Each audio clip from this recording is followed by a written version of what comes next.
Assalamualaikum warahmatullahi wabarakatuh. Sekarang ni saya berada di kolam Wahingai. Hari ni 25 bulan 12. Pelepasan ikan di kolam Wahingai yang kedua. Baru ni kita lepas dah 500 kilo. Hari ni kita lepas pula 598 kilo. Ni ikan. Ni ikan baru siapa? Ikan saya jomel-jomel. Kata akak paling jong. Okey, acung diri hal tu lepas. Okey.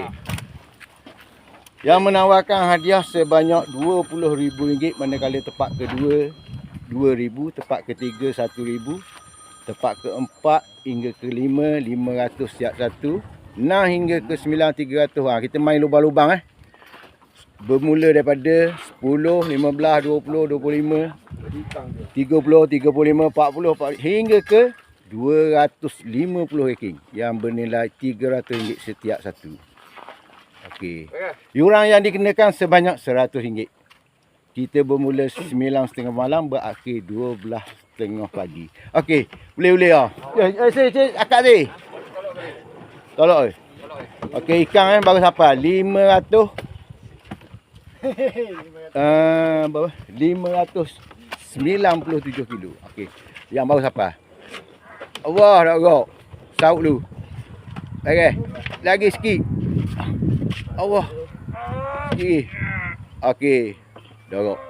Tu tak ada air tu. 500 kilo 5 orang. 100 kilo seorang.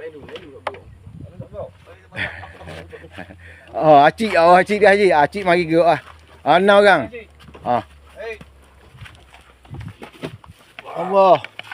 Allah gulung.